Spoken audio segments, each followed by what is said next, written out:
네, 안녕하세요. 반갑습니다. 먼저 제 소개를 좀 드려야 될 텐데요. 저는 지금 박사과정 2학기 하고 있고요. 이름은 노승현이라고 합니다. 지금은 정신건강복지센터에서 팀장으로 근무 중이고요. 저는 이제 학부 졸업하고 청소년 쉼터에서 한 2년 정도 또 근무했던 경험이 있고, 또 이제 수련을 국립부곡병원에서 받았고, 그리고 지역 이제 정신건강복지센터에서는 한 10년 정도 지금 일을 좀 해오고 있는 상황입니다. 그래서 제가 이제 연구 주제를 정신건강복지센터를 이용하는 정신장애인의 삶의 경험에 대한 질적 연구를 좀 박사 학위 논문으로도 좀 생각하면서 준비를 하고 있는데, 오늘 이 부분과 관련돼서 제가 큰 틀에서 좀 소개를 하고자 합니다. 그럼 먼저 저희 정신건강복지센터를 잘 모르시는 분들이 좀 많을 것 같아서 제가 좀 소개를 좀 드리면요.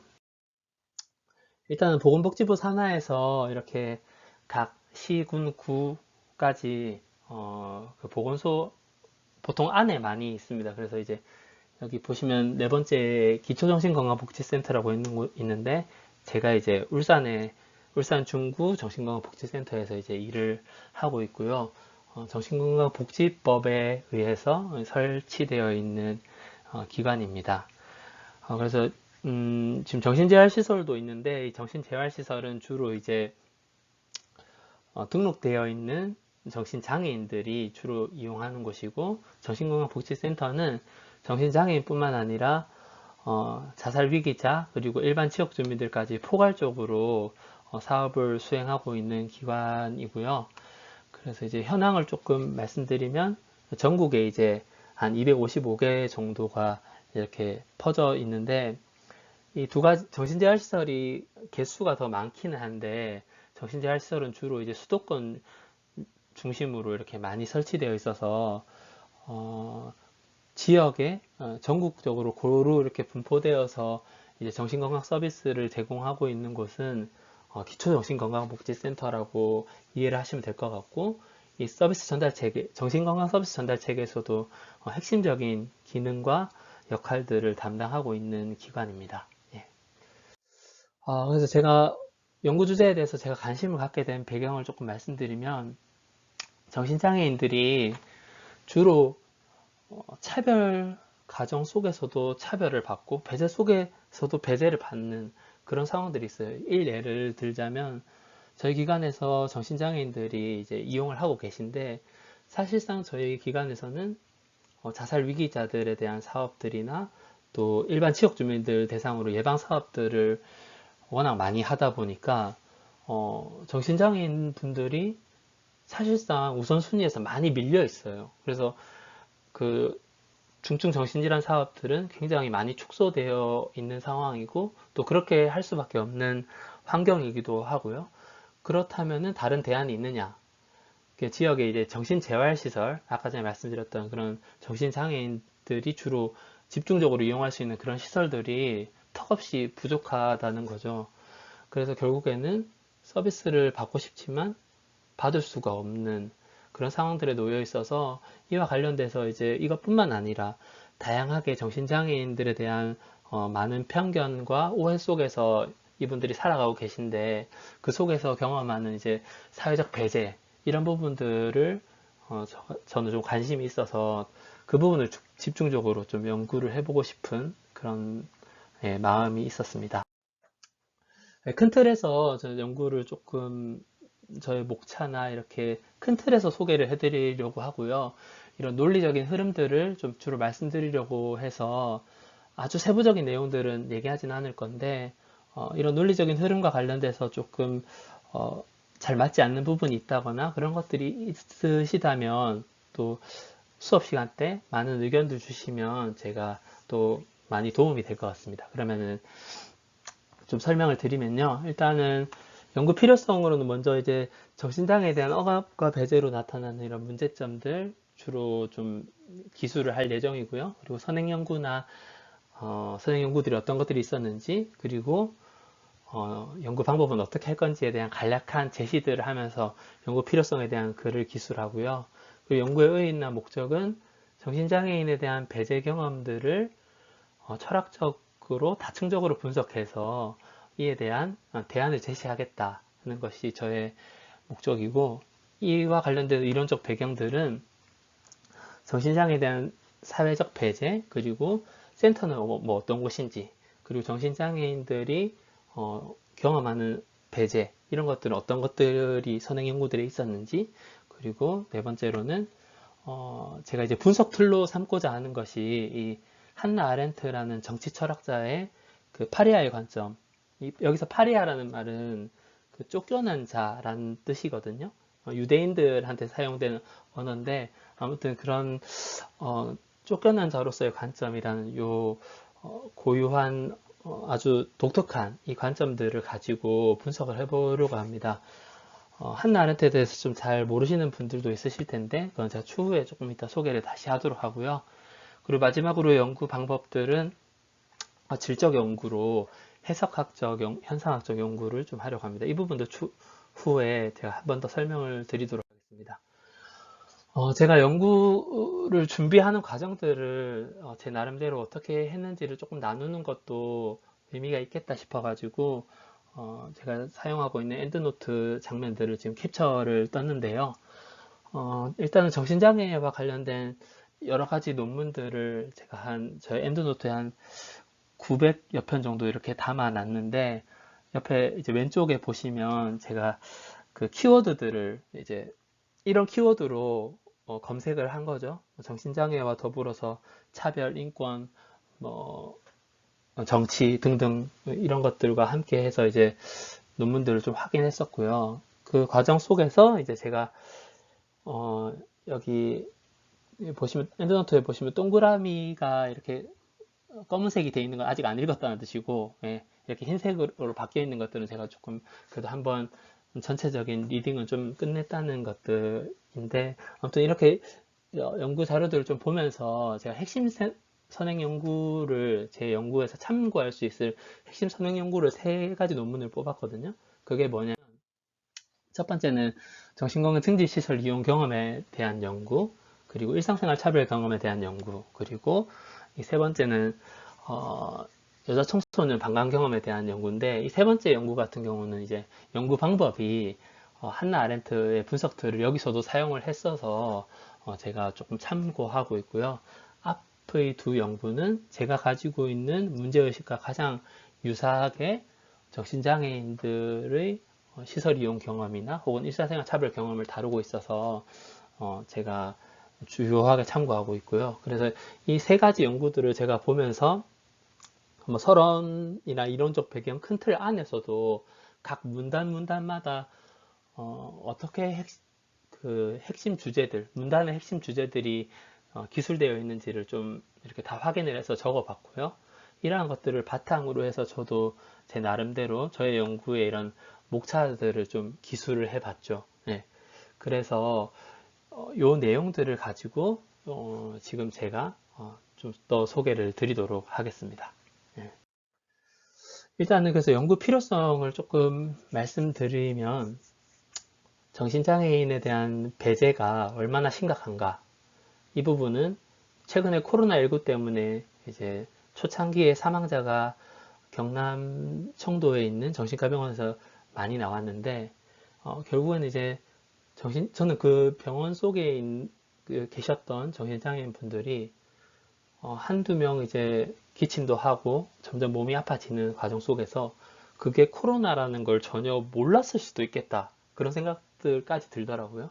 결국에는 이용할 수 있는 자원이 부족하고 그런 자원 부족들이 뭔가 이제 아무래도 또 입원해 있다 보니까 대처할 수 있는 역량도 좀 부족해지고, 그런 것들이 목숨까지도 위협할 정도로 정신장애인에 대한 배제는 굉장히 심각한 문제다라는 것들을 얘기하려고 하고요.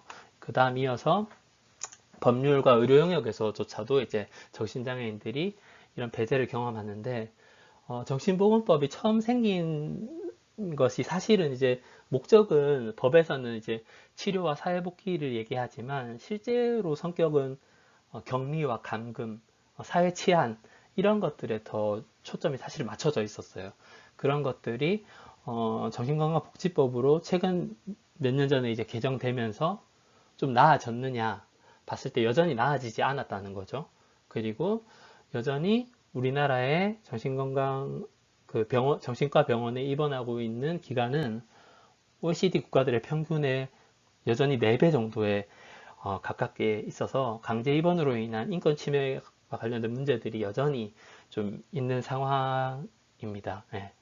그리고 세 번째로는 이렇게 병원에서뿐만 아니라 지역사회에서도 정신장애인들이 배제 경험을 한다는 거죠. 예를 들면 일례로 이제 정신장애인들은 장애인 복지관을 이용할 수가 없습니다. 그 장애인 복지법에 있는 어떤 법 조항 때문인데 그 법 조항에서는 정신장애인을 이용할 수 없는 대상자로 지칭하고 있어요. 그러니까 이렇게 법률적으로도 구조적으로도 정신장애인에 대한 차별이 세팅이 되어 있는 거죠. 그리고 일상생활에서도 이제 가족 안에서도 그렇고 우리 언론에서도 정신장애인들을 다루는 것들이 굉장히 위험한 사람이고 폭력적인 사람이라는 그런 메시지들이 굉장히 많이 있어서 이 모든 과정 속에서도 정신장애인들이 배제를 경험하고 있다는 거죠. 이어서 그리고 아까 제가 소두에도 좀 말씀드렸었는데 서비스 전달 체계에서도 배제되는 거예요. 이용할 수 있는 시설이 없고 그리고 정신건강복지센터에서조차도 사업의 우선순위에 밀려서 충분한 서비스를 받지 못하는 이런 상황들이 있기 때문에 저는 이제 이 부분을 좀 더 주요하게 예, 보려고 하고 그래서 이제 정신건강복지센터를 이용하는 정신장애인들이 센터를 이용하면서도 뭔가 이렇게 좀 충분히 돌봄을 받지 못하는 그분들의 삶이 어떠한 모습일까에 대한 관심이 저에게 있습니다. 예. 그리고 선행 연구들과의 좀 차별점들을 좀 소개하는 글들을 이 연구 필요성 안에서도 조금 적으려고 하고요. 제 차별점들이 무엇일까 좀 말씀드리면 시설 이용 경험이 많이 아니라 저는 시설 바깥에서의 삶에 대한 경험들을 좀 더 초점을 맞추는 것들이 조금 다르다고 할 수 있고 두 번째로는 이제 여기 정신장애인의 일상생활 차별 경험에 관한 연구들을 선행 연구가 있는데 저는 이제 제가 만약에 인터뷰를 하고 그런 정신장애인들의 차별 경험들을 보게 된다면 그런 것들을 단순히 나열하는 것에 그치는 게 아니라 제가 이제 그 관심 있어 하는 정치 철학자 한나 아렌트의 그 틀로서 좀 더 풍부하게 그 부분을 바라보고 해석하고 하는 점들이 조금 차별점이 있을 수 있다고 생각이 듭니다. 그리고 네, 연구 방법에 대해서 소개하고 그렇게 해서 연구 필요성을 좀 마치려고 하고 제 연구의 의의와 목적을 다시 한번 또 말씀드리면 철학적 관점을 가지고 좀 심층적으로 정신장애인들의 차별 경험들을 풍부하게 해석해서 그것이 정말 어떤 의미가 있는지를 일단은 제시하는 것 그리고 다음으로는 그에 대한 그래서 정신장애인들이 보다 나은 삶을 살기 위해서는 뭐가 필요한지에 대한 대안을 제시하는 것이 목적이고요. 이에 대한 이론적 배경으로는 정신장애인에 대한 사회적 배제에 대한 기본적인 개념들이나 이런 것들을 좀 소개하고 서비스 전달 체계에 대해서 정신건강복지센터가 어떤 일을 하는지 그런 것들 좀 소개를 하려고 합니다. 그리고 세 번째로는 제가 이제 질적 연구를 하다 보니 이와 유사한 국내외의 이제 다양한 문헌들을 좀 살펴보면서 정신장애인들이 실제로 하는 이런 배제 경험들이 어떤 것들이 있는지를 좀 더 탐색을 해봐야 될 것 같고요. 마지막으로는 이제 연구 분석 틀에 대해서도 소개를 할 텐데, 다들 한나 아렌트라는 정치 철학자에 대해서 아실지 어떨지 모르겠어요. 근데 제가 이제 한나 아렌트에 대해서 어, 일단은 좀 좋아합니다. 좋아하고 그 악의 평범성이라는 굉장히 유명한 내용들을 이제 소개했던 정치 철학자인데 이분이 이제 그 나치 정권이 있을 그 당시에 어, 자신이 유대인이라는 사실들을 밝힐 수가 없었어요. 그런 부분들을 이제 밝히게 될 때, 이제 생존의 위협을 받았었고, 결국에는 이제, 그런 상황 속에서, 한나 아렌트가 거의 난민처럼 살았고, 그런 난민의 경험들이 한나 아렌트의 어떤 이제 거대한 이제 자기만의 이론들을 구축하는데 토대가 되었는데, 저는 한나 아렌트가 경험했던 그런 정체성의 위기 이런 것들이 정신장애인들이 경험하는 것과 굉장히 좀 유사하다고 생각이 들었거든요. 일례로 정신장애인들은 자기의 증상, 그러니까 환청이나 망상 같은 것들을 떳떳하게 얘기를 할 수가 없어요. 왜냐하면은 그렇게 얘기를 하게 될 때 병원에 입원해 있는 분들은 퇴원을 못 하게 된다든지 혹은 지역사회에 있던 분들은 그런 것들을 보고하게 될 때 가족이든 누군가한테 입원이 될 위험이 있는 거예요.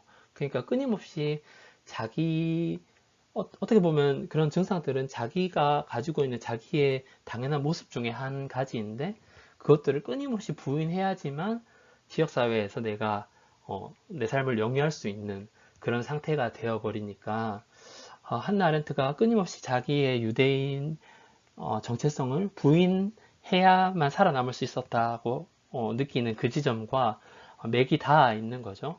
그래서 저는 이제 한나 아렌트가 만약 지금 이 시대에 우리 정신장애인들을 본다면 어떻게 느낄까?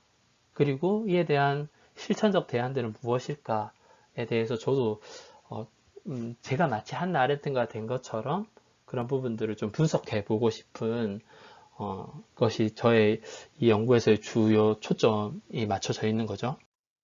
네, 그리고 네 번째로 이제 연구 방법들을 좀 소개해 드리면 제가 이제 관심 있는 이 정신장애인 차별과 관련돼서 어떤 질적 연구 방법이 좀 유용할까 제 나름대로 이제 좀 찾아봤는데 현상학적 연구가 제일 좀 유사할 것 같더라고요. 왜냐하면은 이런 경험을 공유해온 여러 개인들을 대상으로 분석하는 것이 적절하고 또 이제 정신장애인 배제와 같은 것들은 약간 심리학적 개념들이 좀 담겨 있는 것이다 보니 이러한 경험의 본질을 좀 더 깊이 있게 이해하기 위해서는 현상학적 연구를 하는 것이 좀 좋겠다고 판단이 됐었고요. 근데 현상학적 연구에서도 이제 연구학자마다 연구 방법이 조금씩 다 달라요. 분석하는 방법들이.